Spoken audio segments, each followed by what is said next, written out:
Hello, Alicia, Hi, Jared. and a very warm welcome to everyone listening to Vibrations and Manifestations. Today, we are going to be doing a really exciting deep dive. We're taking this big, beautiful idea, creativity, and we're sort of stripping it all the way down to its core mechanics. We really are. We're getting into the truth that the creative act is, in its very DNA, identical to the act of manifestation. Right. It's not just some nice metaphor. It's a real, physical, embodied process. Exactly. For so long, I think we've all put making art in one box, The hobby box. the hobby box, and creating your reality in a completely different one, Yeah. when they are, in fact, the same skill. We've seen it time and again. These practices are actually high-level training. You're training your entire being to bring the invisible into the visible world. And that's the core of it. Your ability to, I don't know, rearrange your living room so it just feels right. Or to write a line of code, or even just to plate a meal beautifully. All of it. It's all proof that you already have the tools, that you know exactly how to manifest your deepest desires. So the big question for today's deep dive is this. What if your creative practice, and it doesn't matter how simple it is, Right. what if that is already the most powerful manifestation practice you could possibly be doing? And we have to define creativity really broadly here. I mean, we are not just talking about masterpieces in a museum. Not who. We're talking about those tiny moments, the way you doodle in a meeting, The rhythm you find when you're chopping vegetables for dinner? or even just taking a photo on your phone and framing it in a way that just feels perfect. Every single one of those acts is creation. And every act of creation, from a galaxy forming to you writing a sentence, it follows the exact same universal loop. And this is the sequence we see everywhere, over and over again. First, you imagine. You see the potential. Then you feel. You feel the rightness of it, the alignment. Third, you shape it. You take action. You put energy into it. And finally, you release it into the world. It becomes real. That four-step loop, imagine, feel, shape, release, that is the manifestation loop. And when you sit down to create anything, you are running that loop, whether you know it or not. You are practicing the divine act of making something from nothing. And that's why this process, this act of creating, so often becomes a map to your future.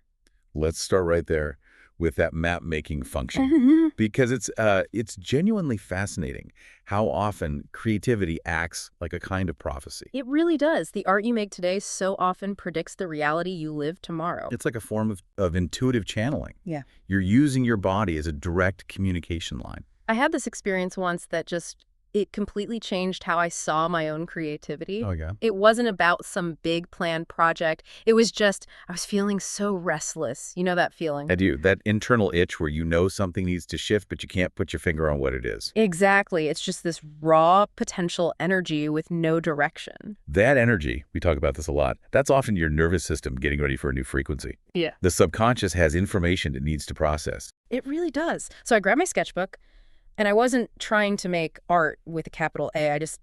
I needed to move my hand. Right, just to get the energy moving. So I took a pencil, I closed my eyes for a second, and just let my hand drift on the page.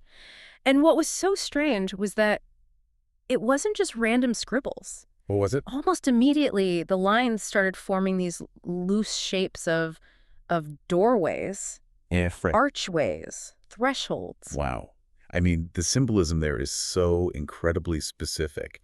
A gateway. It was. I started shading them in, sort of getting lost in it, losing track of time. You were in the flow state. Totally. And when I finally leaned back and looked at it, I felt this jolt of recognition, because the drawing was a perfect reflection of a huge, terrifying decision I'd been avoiding for weeks. Likewise. Taking a massive leap into a new chapter of my career. So your conscious mind was stuck, paralyzed by the risk, but your subconscious, given the freedom to just draw, had already designed the door. It had literally sketched the blueprint before I had the courage to even think about walking through it. The page was like a mirror of my own alignment. It didn't just express a feeling. It revealed the necessary next step. Exactly. It revealed the future action. That's a profound example of channeling. For me, my own experience with that kind of creative prophecy, it came through music. Through sound. Oh, that's interesting. I wrote this song once, and the melody, the lyrics, everything, it all just arrived. Completely whole. A download. A complete download. And Yeah. it came long before I had the life experience to even understand what the words meant. Where were you when this happened? What was the setting? It was really late at night, in what some people call the soft hours. after midnight when the world is quiet. When your intuition is louder. Exactly. I was just at my keyboard playing some chords, not trying to do anything, and the words just, they start flowing out with the melody. It felt like the song was using me to write it. So what was it about? It was all about release, about stepping out of a situation that was outgrown and moving toward this future self that felt completely imaginary at the time. Wow. I recorded a quick demo of it on my phone, and then, honestly, I just kind of forgot about it. So you set the energetic intention, and then life had to catch up. Perfectly put. About 6 months later, my entire life just shifted. I ended a partnership. I moved. I started a whole new professional direction that just felt so aligned. And the song? I found that old voice memo and listened back, and I got chills. Every single line, every emotional beat. It was an exact map of the reality I just lived through. It was a whisper from your future self. It was. And these instances, your sketch, my song, they demonstrate a truth we really have to integrate. Which is that creativity is the language intuition uses. Yes. And it's not woo or magic. It's wiring. The creative act literally changes your neurological state to open that channel. So let's get into that wiring. Let's move from these stories to the actual repeatable mechanics of how this all works. This is where it gets really exciting. Because when we talk about creative flow, that state where the world just dissolves, we're talking about a measurable shift in the brain. A ton of research in cognitive science shows that when you hit that flow state, your brainwaves physically change. They shift from the normal, busy beta state. Which is where most of us live our daily lives. That's the anxiety state, the planning state. The analytical state. It's great for doing your taxes, but it is the enemy of intuition. It really is. That beta state is run by what's called the default mode network, the DMN. Right, and that's the part of your brain that's responsible for, ruminating about the past, worrying about the future. And most importantly, self-criticism. That's the big one. Your inner critic lives in the beta state. It's constantly judging everything. This isn't good enough. That's a mistake. So what happens when we create and we shift out of that? Your brainwaves slow down. First, you enter the alpha state. Which is more relaxed. Much more relaxed. It's that feeling you have right after a warm shower or when you're just staring at a window, daydreaming. The DMN gets quiet. The inner critic takes a step back. And that's the gateway. That's the gateway. And if you go deeper, you drop into the theta state. And theta waves are even slower. That's the state of deep meditation. Deep meditation, hypnosis, and that magical little window of time right before you fall asleep. The hypnagogic state. So what you're saying is the act of creation is a shortcut. It's a scientifically proven way to get to the same state as a deep meditator. It absolutely is. And in that theta state, you're not accessing your logical mind anymore. You're tapped directly into your subconscious archive. All those hidden beliefs, forgotten memories, deep associations. All the data that actually makes up your vibrational frequency. That's why you get those sudden flashes of insight, those aha moments when you're creating. Your brain is literally pulling files from its deepest server. And this ties right back into the work on flow. One of the key parts of being in flow is the loss of self-consciousness. Which is critical for manifestation. Because if self-criticism creates misalignment and doubt, then the creative act is biologically designed to shut off the part of your brain that generates that doubt. it's a biological pathway for channeling. Now let's bring the body into this. Because the brain isn't just floating in a jar, it's part of a whole system. This is where embodied cognition comes in. The idea that your mind and your body are completely inseparable in creating your reality. Right. We think of manifesting as just, affirmations or visualization, a mental game. But our whole experience is physical. We don't just say we're happy, we say we feel up. We don't say we're sad, we say we're feeling low. Our body structures our reality. And that means your body doesn't know the difference between the physical act of making art and the internal process of moving emotion. Think about the actions. Painting is movement, singing is vibration. Writing is a somatic sequence. Even kneading bread is rhythmic motion. And these movements are powerful for the nervous system. When we feel blocked in our manifestations, it's often because an emotion is literally trapped in the body as tension. Yes, as implicit memory. The tightness in your shoulders, the knot in your stomach, it's vibrational data your body is holding on to. So when you engage in the rhythmic act of creation, your nervous system reads that as emotional discharge. You're giving the stuck emotion the motion it needs to be released. You are physically clearing the channel. You're creating more capacity to hold the frequency of what you want to manifest. So we've got the brain shifting into theta, and we've got the body releasing stored tension. Now we connect it all with the spiritual law that underpins everything. A law of correspondence. As within, so without. As above, so below. It's the holographic principle. The pattern in the small part is the same as the pattern in the whole. And this is where every creative act you do becomes sacred. Because every time you turn an invisible idea into a visible thing, like a drawing or a meal, you are perfectly mirroring the way the universe creates reality. You're taking pure potential and giving it form. Which means your creative practice is manifestation training disguised as fun. I love that. You're rehearsing the feeling of completion. You're teaching your body what it feels like to bring something from the void into tangible reality. So when you finish that painting or that poem, you're sending a message to your entire system. And that message is, we are effective creators. We know how to do this. That is the ultimate proof. You're building the muscle of belief. Okay, so we've built the case. Now let's get practical. Let's move into some actual rituals you can use to harness this power. Yes. We'd like to guide you through 3 practices right now. And if you can, maybe grab a piece of paper and a pen. And if you're driving or can't do that, just visualizing the motions will be just as powerful. Your brain will still engage. So just take a deep breath in. And let it all out. Settle into this moment with us. Our first ritual is what we call creation as channel. The whole goal here is to let go of the outcome, to access that pure, unplanned, intuitive flow. If you have a pen, just let the tip rest gently on the paper. Now, silently or softly, state this intention. I release the outcome. I just want to feel what wants to come through me. On your next breath in, feel the energy in your chest. And as you breathe out, just let your hand begin to move. No plan, no judgment, just let it move. Make a wavy line, a messy scribble, a curve. Let your hand just drift. Keep breathing, letting the rhythm of your breath guide the movement of your hand. Just another moment here. One more unplanned gesture. Okay.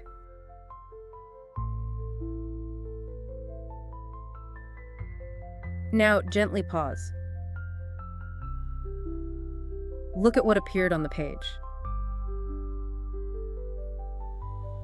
You didn't make that, you channeled it. You released pressure. You made space.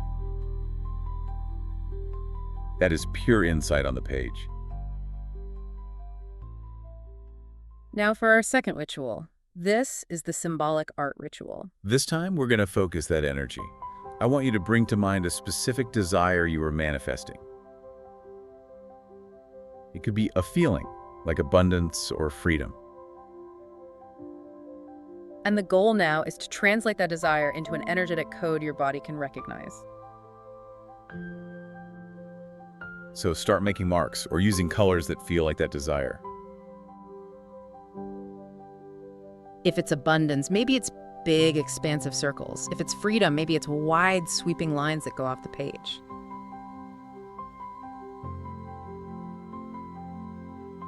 And as you make the mark, you're going to whisper an affirmation internally. Something like, this is what freedom feels like, or this is the vibration of abundance.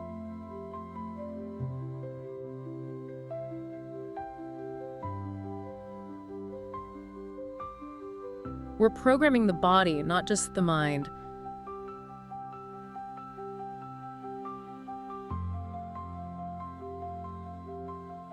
Let that sensation build in your chest. Feel the energy moving through your hands.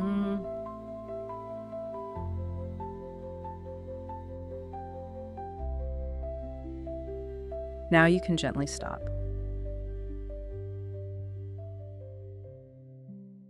That feeling you just generated, that's the code. You just taught your body how to recognize the frequency of your desire, making it feel familiar and natural. And for our final ritual, this is the Art Speaks Back reflection. We're moving from sending a signal to receiving one. So look at what you just created. Take a grounding breath. And now, silently ask your creation a question. What are you trying to show me? Or what do I need to know? And don't analyze it. Don't try to figure it out. Just notice the very first thought or feeling or word that pops into your head.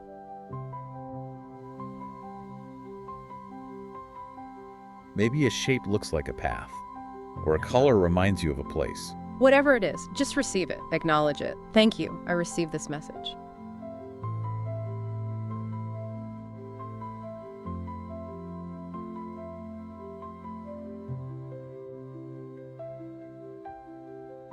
You just used your art, not just to express, but to reveal. You opened a two-way conversation with your intuition. These practices are so powerful, but we have to talk about the biggest challenge that comes up. Resistance. The block. That feeling of being stuck. Whether you call it writer's block or vibrational misalignment, it's the exact same energy. Absolutely. And to break it down, we always turn to our favorite teacher of creative ease, Bob Ross. Bob Ross. His whole philosophy about happy little accidents is the greatest lesson in manifestation there is. You're watching him paint this beautiful, perfect landscape. And then he takes a big brush with dark paint and just drags this chaotic streak right down the middle of it. And your brain just screams, no, he ruined it. That panic, that is the feeling of manifestation resistance, the fear that one wrong turn has ruined everything. But then you watch, and a minute later, that mistake is the trunk of a beautiful, strong tree. It's the shadow that gives the whole painting depth. It's the thing that ties it all together. And the lesson is so profound. What looks like a wrong turn in your art or your life is so often the first stroke of something even better than you planned. It shatters the need for perfection. So we use this idea to debug our blocks. So the first debug question to ask yourself when you feel stuck is, am I trying to control this or am I trying to commune with it? The telltale sign of control is tension. If your jaw is clenched, if you're forcing it, you're trying to control. And control creates so much friction. The fix is physical. Just stop, shake out your hands, take a breath, and say out loud, I'm here to connect, not control. And just watch how quickly the flow returns. The second question, is there an emotion here that wants to be moved, not solved? We often get blocked because an emotion, like anger or grief, is trying to find a way out. And our logical mind is trying to fix it or suppress it. But emotions need motion. Exactly. So the fix is to let your art be the vehicle. Let your hands scribble out the anger. Let the colors smear the grief. Give the emotion the movement it's asking for, and the channel will clear. And the third and biggest one, where can I intentionally let go of perfection right now? The pressure to be perfect is the ultimate creativity killer. Flow cannot exist where perfection is the goal. So the fix is to make a deliberate mistake, a happy little accident. Add one messy gesture to your project, a splash of color, a scribbled line. That single act just breaks the dam. It tells your nervous system it's safe to play here, and the current starts moving again. Okay, we've debugged the blocks. We understand the mechanics. Let's bring it all together in one final powerful ritual. This is a guided visualization. And we're not going to visualize a thing, like a car. We are going to visualize and paint a vibration. Because the universe responds to frequency. And this practice is about embodying the frequency you want to become. So wherever you are, just get comfortable. Settle your body. Let your shoulders drop. And let your breath become slow and deep and even. Grounding you right here, right now. I want you to imagine yourself walking into a quiet, softly lit studio.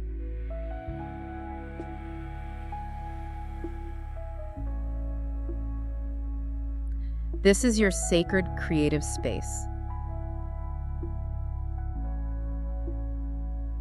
It feels safe, and it's humming with potential.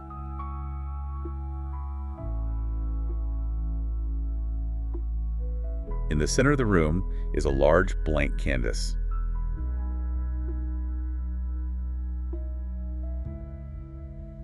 It represents the infinite potential of this moment.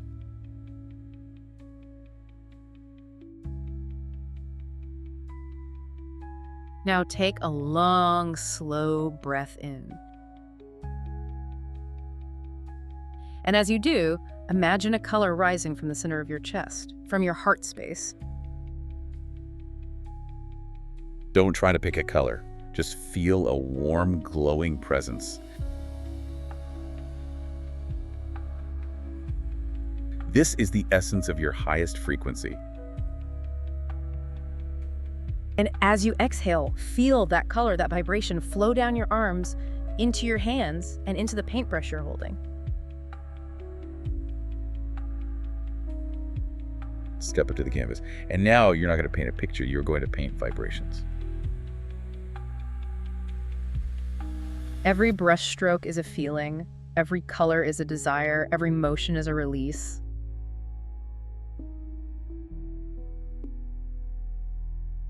Let the colors swirl and pulse. Let them move however they want to move. No judgment. No technique.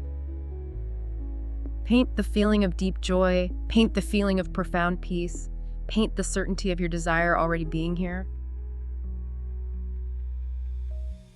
Keep breathing into your heart space, moving that energy through your hands and onto the canvas. Just pure, effortless flow.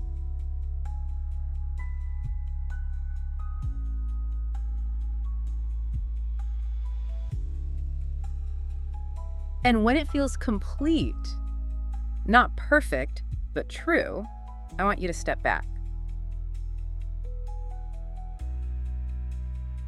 Look at your painting. Notice how it glows with its own light. It's a perfect mirror of something that was deep inside you that now has form.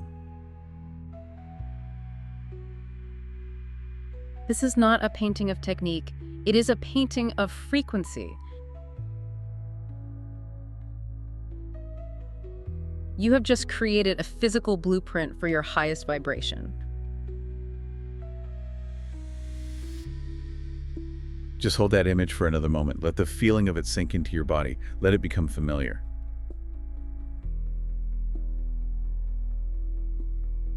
And now, take one final deep breath.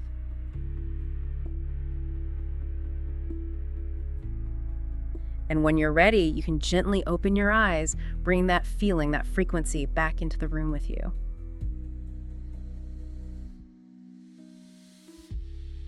Wow, that is such a powerful feeling. So grounding. Let's just quickly recap what we've unlocked here today. We started with that core idea. Yeah. Creativity is not a separate thing from manifestation. It's the same universal loop. And we've seen how that's true on every level.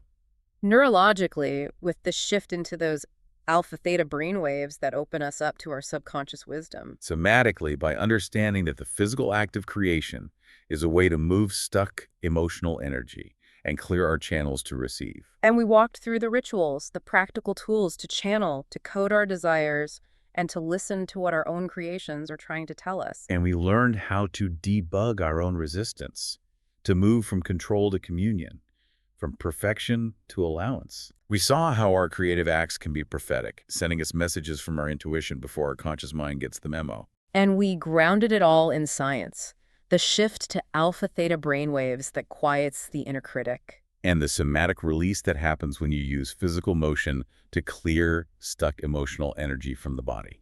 All of it proving that creation is the ultimate rehearsal for your reality. At the end of the day, the biggest takeaway for me is this. Your creativity is not a hobby. It's not something extra you do if you have time. It's a ritual. It is a fundamental rehearsal for your reality. It's the language your soul uses to talk to you. So the final thought we want to leave you with this week is this. Art, in its broadest sense, is the practice of turning vibration into matter, one brushstroke at a time. So the question becomes, in every moment of your day, what vibration are you choosing to put into form, consciously or unconsciously, whether you're aware that you're creating or not? Thank you so much for joining us in this deep dive today. Remember that you are a creator in every single moment. Until next time, keep imagining, keep feeling, keep shaping, and keep releasing. Keep manifesting through the beautiful ritual of creation.